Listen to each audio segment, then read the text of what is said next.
This hanging us on air live. You're listening to Kicking It. I'm Rob, your host this evening, and my guest tonight, as usual, has been Dr. Venkman. Good evening, Dr. Venkman. How's it going? It's going good, sir. I'm pretty excited to talk about this Chuck Norris movie from 1982, Force Vengeance. So the first thing I want to do is ask you, had you ever seen this movie before? Not before last week when I watched it. Yeah, Okay, so what are your initial thoughts about it, just overall? I was a little leery. I mean, I didn't really know what to make of it when I first saw the opening, because the opening shows him where he's fighting in the neon screen. You know, that's kind of how the trailer is too at first. Um, I mean, he had Eye for an Eye, which was great before this. So then this was another film. I'm okay. This okay. As I'm watching, okay, you're going into the where he's like he works for he's got the cowboy hat on, which I really didn't like him in a cowboy hat. I loved it. but it works itself into the story, you know. So, but then you get with this movie, you get more of the inner dialogue too. You know, when the guy like knocks his hat off, or he's like, "Why do they always go after the hat?"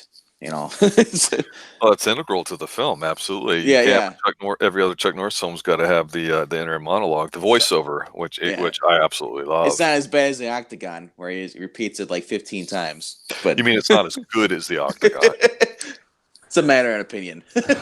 So did you like it?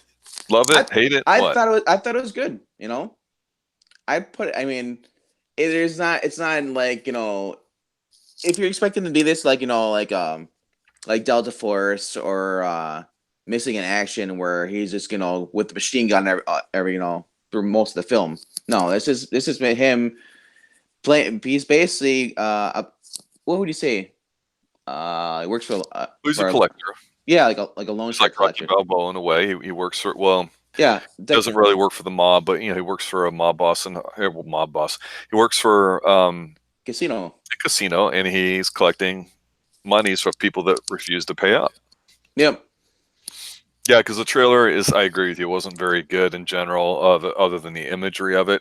But for me, I liked it too. I think it was a very good film. There's two things about it though. One, it's very watchable. There's not necessarily a lot of dialogue in it, and the voiceover work's done decent enough. The acting is, yeah, but I thought there was a bit more in terms of number of punches and kicks in this one. Definitely a lot more kicks. And I just like it as kind of like an action thing. You got the first act where you get kind of the plot set up and you meet all the characters, and the second act is when things happen, and then the third act is just him going after the bosses. And like a lot of 80s films, it ends immediately as he's done with the big boss guy. And for me, I enjoyed it. But I will say this: I felt like this is a really mean film. And there's some nasty stuff that happens in it. I'd say it's somewhat realistic, because and you're in Hong Kong, you know, you know, it's in the time before we all had smartphones and everything, you know. So I mean, you couldn't. It's hard to report a crime, so crimes went more unnoticed, and it was always your word against theirs, you know. So, but I mean, I love this movie how it starts off in San Francisco, because he must made a living there. I don't know if he films there all the time, so he must have a house there somewhere, or did. But then they go straight to Hong Kong. Yes. And yeah. So like he goes there, he brings the money. After he brings the money to like the casino, then he goes back to, he has a houseboat. And then you're like, okay, but you don't at this time, before you even see anything, you're like, okay, well, does he live by himself? You know, he seems like a calm, quiet, guy. And he's in there, and he walks in, and then all of a sudden he's got this hot blonde there. And it turns out to be his girlfriend. School teacher. Yeah, school teacher on top of that. So the guys who have that fantasy, obviously. Yeah. He's living it. Yeah. And then it's funny because they did a little coy thing, where he wanted to go to sleep, he's like, here, close the shade, put a blanket over me, and he's being kind of a jerk. And then he's not being sensitive or appreciative of her needs. Yeah, you've been gone for a couple of days, and he's like, I know, but I'm tired. Let me go to bed. Here, throw a blanket over me, will you, dear? So yeah, and then he grabs her, and then they have their little makeout scene. You don't see it, it cuts it out. But your imagination always gets cut out a lot of times in these films, which is fine, Yeah. I don't think of them as a romantic lead, but they always, throw in a romance angle. I thought the opening scene was pretty good too. In San Francisco, where he's picking up I think it was 115K from the one guy because, of course, he gets to beat up somebody. Um, and also too, he debuts a new move in here, and he does a bunch of nerve pinching in this one film. Yep. So I forget if this was the guy's. I think he got the guy on the neck in this one, and then later on it's somebody's forearm. But you're like, okay, Chuck, you're expanding the repertoire on screen. I like it. But yeah, he was more stern looking, I think, in here. And when they get back to Hong Kong, and he meets his father figure that he works for, and of course what would be his step brother, but not really, because he wasn't adopted. He was an Asian guy. You find out that he's made a bad bet with the bad dudes in town that want to come collect, and then of course all hell breaks loose, and he ends up being on the run because they whack everybody after the main bad guy, played by Michael Cavanaugh. His name's Ramondi. This guy terrified the crap out of me as a kid. Rewatch him going, man, this guy just owns it when he's on screen. He's that scene where they all meet for the big meeting where Ramondi wants to buy them out, and he's like, Randall, no, a word I'm not used to hearing. It's like, well, do you want to hear it again? I'm like, okay, Yeah. these two are going to meet later. It just is. So the setup's pretty obvious. He had Yeah. a few zingers, yes. I laughed at that scene too. Well, one thing I also did like was how with Hong Kong, it really looked like most of the scenes were filmed like it wasn't a film. Like, okay, like, Chuck, you go do this, and we're just going to hope we capture it. Nobody messes up with the camera. Yeah, there was no reshots. Really authentic feeling, like it was street level. Just the way it was shot was pretty fun. You really felt like you were there in Hong Kong. Yeah, I mean, like I said, whenever he went down to the pier and stuff, you get to see the little market. So you see the woman, they're selling fish and stuff. He goes buys a fish before he even goes to go see his girlfriend. And how he's speaking. It's not Cantonese, but whatever the Hong Kong language is. He speaks it fluently. I'm not an expert on it, but maybe I wouldn't put it past him to actually know what he's saying and actually being a real language, not just made up gibberish. Yes.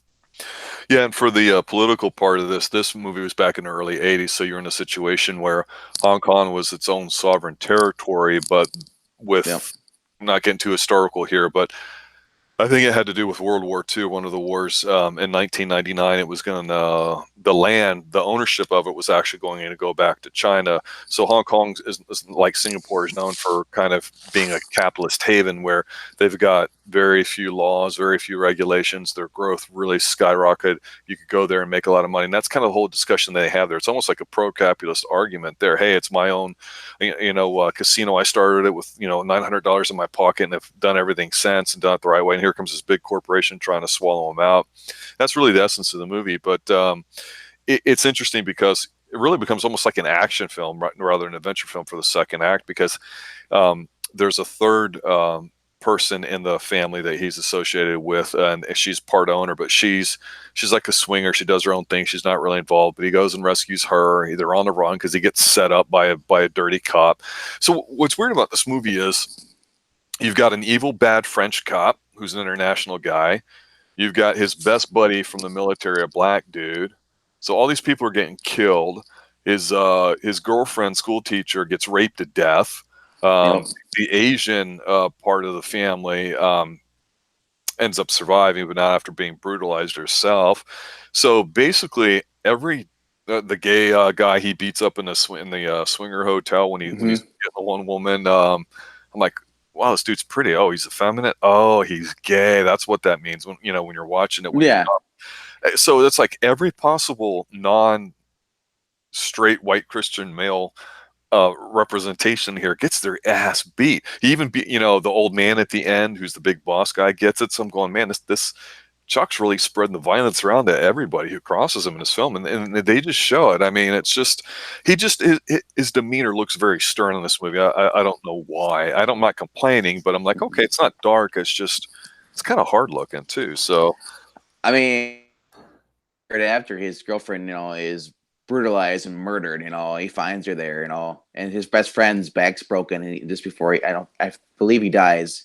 Yeah, bear hugged to death. And you find out, well, earlier in the movie, you found out that those two served in Vietnam because Chuck liked to do a lot of movies where he was a ex-Vietnam soldier, which worked out because the '80s, that was a big thing to do, Yes. There was a lot of guys coming out of Vietnam. They weren't all going back to the United States. They were going to places like Hong Kong, or Thailand and living there. It was normal, Yeah, yeah. And then when he's on a run with his girlfriend and the other girl from the casino and all that too, they're hiding out in a horror house. But it's neat because you see how no matter where they run, and they're literally running, trying to go to different places. Everybody's trying to come after them because there's a bounty placed on his head, and yeah, so he they're goes poor. through some neat things. Yeah, and some people, I mean, Bruce Lee has their supporters, of course, and whatever you think of him and Chuck and their history together, some people think that the scene in the market, this is, of course, right before they die with his friend, as they're getting to his friend's house, they're going through a market, and the guy comes around the corner, and he does a wah with the nunchuck thing or whatever like that. And he doesn't do a very good job with the nunchuck, so you're looking at it. And he just shows him his gun, and it's kind of funny. The guy just kind of like runs off, but then he comes back with a couple guys, and Chuck's like, "Are you kidding me?" And he shoots the thing on and the whole thing falls down on the guys, and it's kind of like womp womp womp. But some people think that's a dig on Bruce Lee. Yeah, yeah. But then those people are looking for anything excuse, because they're upset that people like Chuck Norris and that they don't like Bruce Lee, so they're looking for anything. Well, some people would say that Bruce Lee really got the martial arts thing going. So Chuck, being the nice guy that he is and a respectful person, is not going to do anything to. And of course, they were friends. It's not like they were enemies. Yeah. He wouldn't do anything to besmirch his dead name or anything. And I can understand that too. And a lot of people that are older that are in the know kind of go, Chuck, and they don't want to say that, he would have beat up Bruce or did beat up Bruce or whatever. But 30, 40 pound weight difference. I mean, I don't know. So I just thought that was weird because I'd forgotten about that till I rewatched it. The thing about Bruce Lee, he was great. Yes, sadly he died too early. Yes, but I mean, just because you like Bruce Lee doesn't mean you have to hate every other martial artist. Because we can't say who is the best. We don't because he died. We can't say who's better. Just because you had one movie with him and Chuck Norris. Yes. Chuck Norris was obviously the bad guy. Of course, he's going to lose. Absolutely. They weren't fighting for real either. They were, like you said, they're best friends. So yeah, and I think with Chuck too. I mean, he kind of carried it through a couple of years there before he got to be super mainstream. And the neat thing about here too is, again, this is really, he's not a detective in this film, but he might as well be because he's trying to figure out what's going on. So you're just seeing it from the military side that's presented in the episode. But it's like I said, it's a little bit of an action thing. They're on the move. You get to see a lot of Hong Kong with it. You see the steamier side of it a little bit in the background, which is neat. There's obviously some nudity and whatnot. Some dark scenes, but I wouldn't say it's extremely graphic. Yeah. Okay. Yeah, I just... and you really don't see anything when his girlfriend assaulted. You really don't see anything. It's off, and you just hear her... You see her clothes ripped off for a brief second, and that's pretty much it. Because they focus on the other guy, his friend, who was laying there with his back broken. And he's in pain, and he feels guilty because he couldn't save her. Well, this happens when right after he meets his friend, and he goes to the whorehouse, and he's hiding out with them, and then they leave to go meet his friend. But he leaves to actually go get some information, and while he's gone is when they get brutalized, and basically ends up by himself. So that takes him to a higher level. But the thing is he gets a name, he strong arms a name out of somebody, and he goes to see the dude, and he finagles his way into go seeing him at this guy's mansion, and the guy's got a lady boy type with him or whatever, little gay kid or young man or whatever, which whatever, it was a girl. He's talking about his... Didn't look like a girl to me. I don't know, but I remember... Basically, I thought it was a gay guy, and whoever the person is, it's a sex worker, a boyfriend, girlfriend, whatever, lover. He wraps him up in the blanket, pours gasoline or lighter fluid. Yes, that one. Okay, that one. I thought you were talking about the other guy. No, and he's holding the lighter up like, that's right, because he calls him not twink, he calls him sweet cheeks. Is like, you could have been a roasted marshmallow. And I'm like, I'm not used to Chuck delivering lines like that, but he's forcing information out of the guy as he goes up the mob chain there. I was gonna say Chuck's other friend. I was getting confused because Chuck's other friend, when he was dating a 17-year-old girl. And Chuck kind of looked at him and he's like, really? You know, he's like, hey, Yeah, but that's not. I mean, but that that that I that that fits back. Then now back over there. yeah. Yeah, that's nothing. That's nothing. Well, I'm just saying some people would look at that and they'd say like, oh, you know, she's looks so underage, you know. And, And he's a big black dude taking advantage. yeah, yeah, No, it's not like that. yeah. No, that's what I'm saying. This movie has a lot of stereotypes. I'm going, there's no way you could make this movie today, even though Exactly. it's not that violent. Yeah. But Oh, Professor Pixel joined us. He's in chat. He says when Chuck Norris goes to donate blood, he declines a syringe and instead puts a handgun in a bucket. If Chuck Norris was in the movie 300, he'd say it needs to be named 1. Yeah, so basically, Chuck just loses it, and he's like, okay, I know where I need to go. And he goes to meet up with the bad guy, Ramondi, who's played, like I said, by a guy named Michael Cavanaugh, who's got a gazillion credits, Mhm. like a B-level dude. So he ninjas his way up the boat with this other Hong Kong detective. But this guy, like I say, is so badass. He's got the giant, what would be a staff, but it's just a long fish hook on the yacht. Basically it comes down to a battle with him, and just the way the guy talks to Chuck Norris. This was different than being a redneck or an oaf or Oh, the guy in Lone Wolf this guy McCoy. was evil. Fantastic. He's like, I'm going to take you apart piece by piece, Randall. And it's just the way he's talking to the guy, and also the guy's not a big dude. Chuck Norris isn't the biggest guy in the world. He's a very fit guy, and he's average size, 5'10", Yeah. 5'9", whatever, 170 maybe. And this other guy's maybe about the same size. But this guy actually handles the staff, and just watching him twirling it back and forth with this real serious look on her face, you're like, hell yeah, it is on. And it's not the biggest fight in the world, and the guy's death is kind of lame, actually, in my opinion. But he gets knocked off and actually accidentally gets strangled. So he's actually kicking Chuck's ass, I think. It's funny. He's like Chuck's before this happens. Chuck's like, "Dude, hold on," because the guy was getting wrapped up on the rope and he falls and kills himself. Chuck doesn't kill him. The guy kills himself. Yeah, it's just an accident. Yeah. And here Chuck, it's like you think he'd be pissed for murder and all stuff, but yet he still cared about the guy. He didn't want him to die. Yeah, he was trying to bring him to. But yeah, this guy, the bad guy, man, he was Ramondi. You just see, what's his name? Ramondi.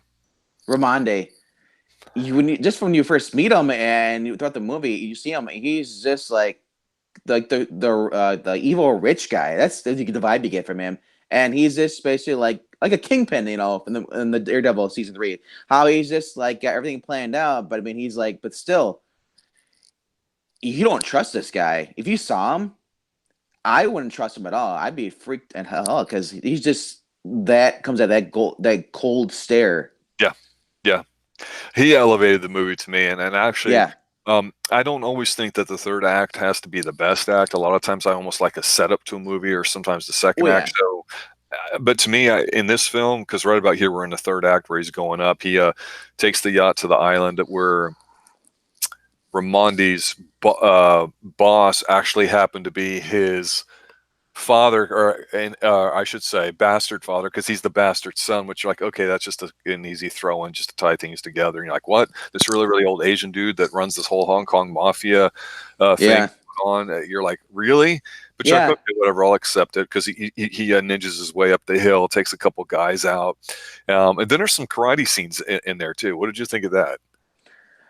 Yeah, that's where the big China dudes are. The Chinese or Japanese, for what I forget. I apologize. I don't know what race he is. Ethnic. Asian. Yeah, just say Asian. Yeah, but anyway, he's like what, 6'7" or something? Huge. My God, he's massive. But yeah, and he's like, you get the Sean Connery like fight against Jaws again, where he's trying to hit him and nothing's working. So he's like, okay, I'll go jump. Chuck Norris goes up on the table and he's sitting there crouching. I'm gonna go jump on him, and then he goes to hit him, and he keeps missing, or it does no effect. It wasn't until like the very after it wasn't a very long scene, was it? I'd say about 5 minutes, almost, maybe 4. Yeah, well, this was the bad dude that raped his girl to death. Yeah, I know. And he says to him, he goes, "Your girl was Very good. Ha I know, ha ha ha I ha. know. It looks like he has a fat wig and mustache on, and then Chuck just It's, roundhouse him to death. yep.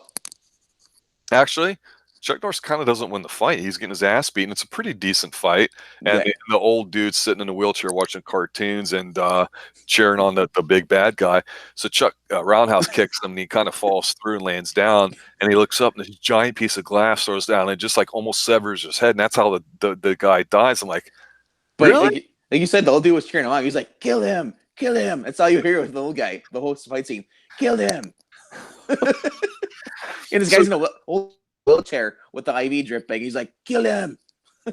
yeah, I don't know if Chuck didn't want to actually do a lot of killing blows like that. I really don't know. I Yeah. just thought that was kind of odd. I was like, man, he's going to kill the kid, the old dude in the wheelchair. That'd be kind of awesome.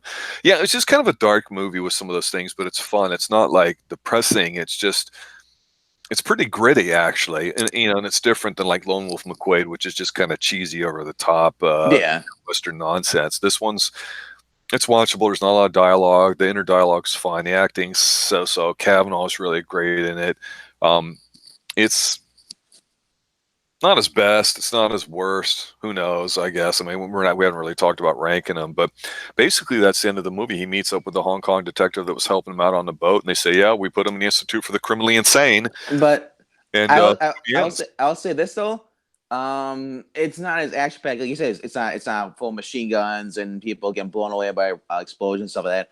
But no, it's fast paced action though. It does. It's not a slow movie. It's not like Octagon where you have to wait like half the movie before you actually get the action. true. Yeah, they Which definitely do a good job of which is spreading it out. which I noticed he's like I said, each movie he does it, he's getting faster pace. This is right. It was right after.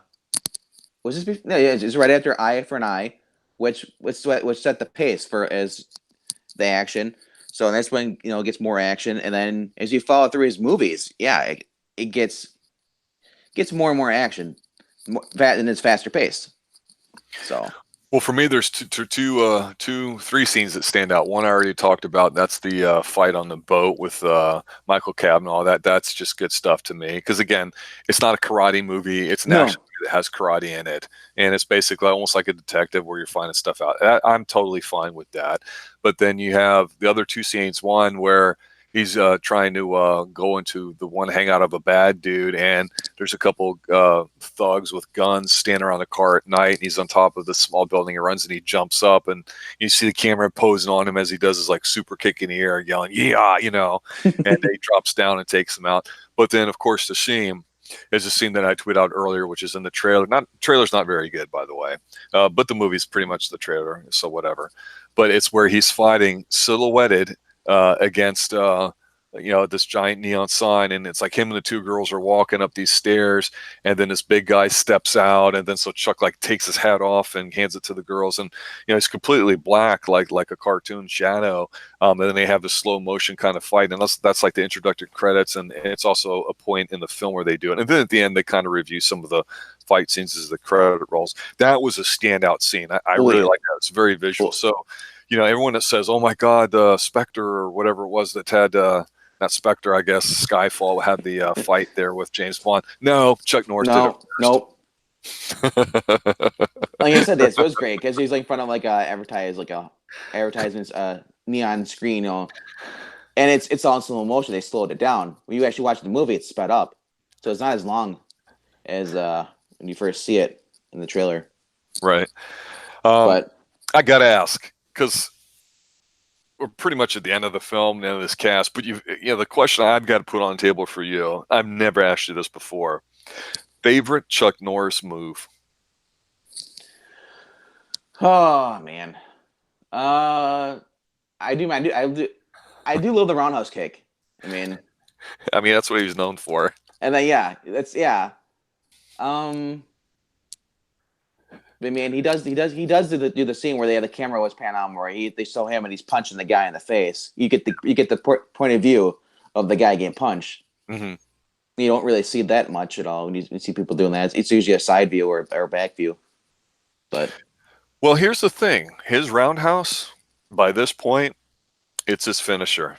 yeah, And that's what got me thinking. We started this off kind of a little bit when we were reviewing a movie with Amy Johnston called, was it Lady Bloodfight? Yeah. And we're watching it. It's almost like a in the spirit of Jean-Claude Van Damme movies, which we'll probably be covering at some point here in the near future. But the thought that occurred to me, oh my God, if they just made a woman, and maybe they have, and I'm unaware of it because I don't necessarily follow all the overseas cinema when it comes to martial arts. Obviously, we follow Amy Johnston, Jackie Chan, a few others. But I just thought, my gosh, if Amy Johnston had a finisher, a finishing move, karate move, whatever you want to call it, martial arts move, not necessarily weapon, and then just they kind of do a structure like they do with Chuck Norris, that would be fantastic because you know what you're getting. Because Right. Lady Bloodfight, has the thing where she's going to the Kumite, so there's a little mystery behind it. She has some fights. I know they had a couple different types of fights in the very end, but Mm-hmm. if we know that she's going to break somebody's neck like Seagal would do, or like Chuck Norris with the roundhouse kick, if Amy Johnston had a finisher and they put that at the end, watch out. That's my take. Yep. Okay, that's all I got to say. Final thoughts, sir. Uh, about the movie, I would just say you guys need to watch this. There are some movies that are cheesier than is in some of the other movies, but if you list like pure martial arts and you love, like I said, I'm always a guy when I watch movies, I love it for the scenery. The more than I care for the story sometimes. I Like, agree with you totally. because you go from San Francisco, I've never been there before, and this is before we got a shithole. Mm-hmm. This is also like early '80s, So then you go to Hong Kong. Hong Kong's been done to death. But this is early like '80s, or we're filming stuff. So usually when you see Hong Kong, you see the Jackie Chan stuff, and it's using the '90s stuff, and it's changed. It's not like it was. So different little things. So yeah, if you're gonna watch a movie, I'd watch it for scenery, but also because you watch it for the plot too. Obviously, but Yeah, it's bare bones. I mean, it is what it is. yeah, but Yeah, I mean, I would give rating this movie compared to Lone Wolf Quaid though, even though they're two different movies though. I still love the Lone Wolf Quaid because it had the beer scene. yeah. But It's almost Quaid is a it's a masterpiece, really. I mean, it's it, fantastic. but Maybe unintentionally so, but yeah, different director, different writer, whatever. like I don't know. It's just, but it was fantastic like too. I was telling Rob, I saw a quote on IMDb. Somebody was reviewing it. It said that this is a good movie, or it's a bad movie that's so bad, that it's good, you know. And I wouldn't say it's awful movie. But I would just say it's there's some of the tropes in there. Yes, other people are doing, but it's just Chuck Norris, man. Yeah, and You that's know, what. you're not in there for like, oh, let's see, what's gonna happen. No, but Chuck Norris is gonna do certain things. It's kind of predictable. He's gonna have a move where he's gonna do his roundhouse kick, and there's gonna be a guy, that's the villain who's gonna do something that's gonna piss him off, you Mhm. know. And then, yeah, so That's why I but think this movie is aptly named Forced Vengeance because he's not really trying to do anything, but all this gets forced on him, and vengeance is what it is. He has to go seek it out. So no happy endings, whatever you want to call it. He survives, but that's it. That's the end of the movie. Professor Pixel, who's putting in some of the Chuck Norris facts. We've been going back and forth. Professor, jeez. please tell me that you've seen this movie. Please tell me you know about Chuck Norris films. There's no steroids in baseball, just players Chuck Norris has breathed on. That's funny. That's funny. Now, would you say this is now? How would you rate this movie to the Top Dog with Chuck Norris? Do you remember that movie? I refuse to watch Top Dog. You didn't watch that one. I After the Hitman, my Chuck Norris interest waned because he went obviously kid friendly and he hit on his TV show, which I was into watching other things at that time. I'm sure the show was fine and it was built around his roundhouse, I guess. Walker, Texas Ranger. But to me, these Chuck Norris movies building up to like Invasion USA and Delta Force and all that, I really like this part. Not saying the other Yeah, ones are bad, but they're just different films. To me, when we talk about Rambo later on, because we've mentioned before, it's one of the best films of 1982 on our Top 10 Tuesday. Other stream that we do on Tuesday nights, 1984 is coming up. That a lot of movies got Ramboized because well, yeah. Mandoized, whatever you want to call them, and that's what happened to Chuck. So that's not a bad thing, but it's definitely different. And obviously, it's more of the POW MIA thing that you mentioned earlier. Yeah. basically like, by 1984 and on, everything became mixing, like, like Rambo, or Vietnam, POWs, grenades, machine guns, so, swift boats. Yes. Oh yeah. Oh yeah. So, which was great, but I mean, obviously Chuck Norris had to get into that. I mean, he's still, so if you want to watch like the martial arts stuff with Chuck Norris, you watch on from like before '84. You watch from like what '78 is when I started. He started, or '79 Hmm. with the Octagon. Well, Octagon, I think was 80, 81. Yeah, Yeah, Professor Pistol saying I've watched some of Walker, Texas Ranger. I need to watch these Chuck Norris documentaries y'all have been watching. Professor, I mean, obviously, I know you watch a lot of stuff and you got certain particular tastes. We didn't go in the exact same order of Chuck Norris films that we have, but when you're talking about Chuck Norris, obviously, of course, you've probably seen the big fight scene that he had with Bruce Lee. But really, when you talk about his films, he's had some bit parts. Like he had an early one called Breaker Breaker, and if you're not feeling it, you want a little bit of pain, and you want to watch a CB type trucker thing, you can watch it. And there's a big fight scene at the end that he's in. I kind of don't really watch that, but when you talk about Chuck Norris, I mean, I would probably say hold off on Lone Wolf McQuade till you see a couple of these other ones, just to savor it, because I'd hate you to just blow your wad on the first one. But one you and I haven't talked about, Doctors, Good Guys Wear Black. We might go back and review that, but the Octagon's great. Lone Wolf McQuade's is fine. We haven't even talked about Code of Silence no, yeah, that's coming up. so we kind of did some of his lesser ones, like this one here, Force Vengeance, and Which you have to do, because yeah. if he would have done these movies after doing the action movies, I don't think his career would have lasted. Well, I agree, Because but at the time, like I say, because at the time everything was all. I said if he would have started in '86 and then started in the '90s, I wonder what it would have been like. Would it have been the same amount of people buying his movies? Because remember, each one of these movies he made like a bank on these. Especially an eye for an eye. That was what they do, like 12 million, and they had a budget of like six. yeah, and he proved himself by doing a couple of these movies before the thing got really big. Yeah, to me, I would kind of skip Good Guys Wear Black. You could watch it; would be okay. I'm looking at the list now. That was in '78, but in '79 is The Force of One. If you start at 1979 with The Force of One, Professor, watch that one. That's a solid film, and then after that would be The Octagon. If you just kind of go in order there, because then there's An Eye for an Eye, which has Christopher Lee. We like that, and then there's Silent Rage, which we had talked about briefly, and then Lone Wolf McQuade. That's 4 or 5 films in a row. So yeah, I would say start in '79 with A Force of One and just go through it. You'll see him progressing. He gets bigger, so they do a couple different things in some of these films. I think you'll enjoy him, especially if you like Chuck Norris. I can tell you right now, as you watch his earlier films, he's clean shaved. As he starts growing his beard out, his movies get better. He gets more powerful. So, and that's really the case when you watch Missing in Action. He's got the beard again. But well, Professor, I wanted to let him know because he was asking if we do kicking it every Thursday. I told him we actually don't have a set time. We've just been kind of doing this when we can fit them in with our schedules.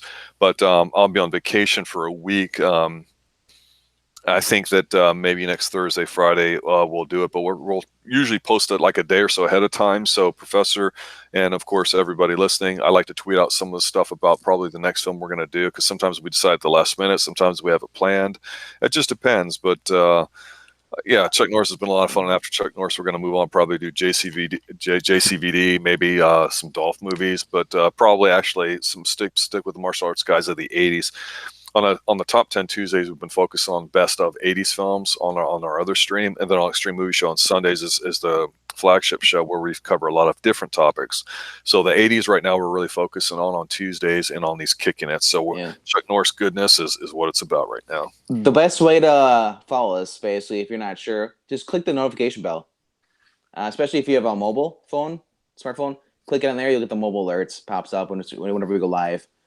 Because right now we only have 2 shows. We have the Extreme Movie Show, with E and Rob, usually on Sundays, and you have Kicking It, and then they have another show. You guys are doing mainly on Tuesdays.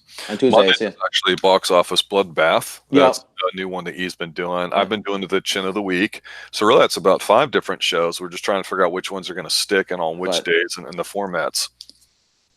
But yeah, and you guys, if you guys follow me, you can follow me on Twitter. MA underscore uh, Aries, which is spelled ARES at Yahoo. Or yeah, and basically follow if you follow me on Twitter or follow Rob on Twitter or E on Twitter. You know, basically you'll be if you're really looking, you'll be able to find our videos. And if you miss a live stream, you guys can go back. We have playlists, you know, and our and I would say our we don't talk that long in here, so usually Yeah, 30 minutes.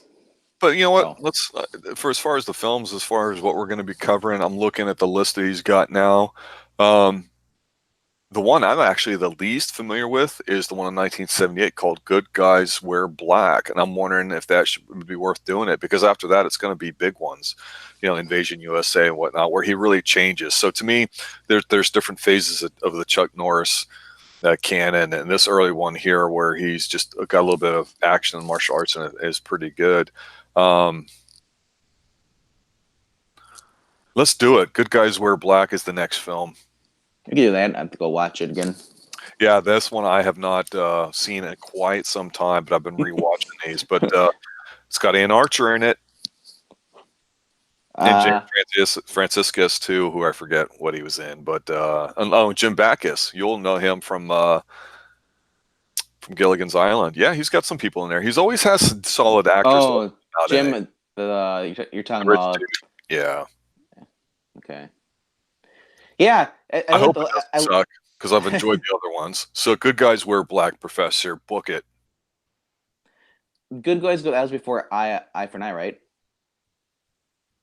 I I believe. so. Yep. Yeah, I remember reading that one that didn't do so well as the other ones, but then again, like you said, everyone has different opinions. Not everybody went out and saw Endgame. I mean, maybe a lot of people did, but depends on what you want to see. All right, Pixel. Yeah, if you happen to see something and all that and you post it down on the channel, be sure to comment on that. It'd be interesting to see what your take is on it. Just like martial arts movies, like Chuck Norris, we're trying to find some good stuff. And I've been getting actually a few hate tweets of, oh, how can you not say Jackie Chan's better than this and that? Well, I like me some Chuck Norris, so we're covering Chuck Norris. That's the bottom line. We had the polls, there's a lot of love for Jackie Chan. I'm aware of that. There are people who also love Steven Seagal, Donnie Yen. We'll get to them. I like me Seagal, and we're going to be doing this. Seagal's canon's as good as anybody's, for the ones he's did for the 4 or 5 year stretch. I would maintain, but all in due time, no rush, and all that too. So, and I think the reason we did Chuck Norris first because not many people have really watched Chuck Norris, so they're really. And then, I mean, I know Rob's a huge fan of Chuck Norris, and I'm basically becoming one now as I watch his movies. But I mean, everybody's done Jackie Chan reviews, to death. So, well, we're gonna do it. We'll cover his movies, maybe not as in depth, but depends, What do you guys want to see? You just leave comments, That's the big thing. All right, it's time to say good night. Any last comments? Just keep kicking it to the extreme. Have a good night, Professor. Everybody listening. Good night.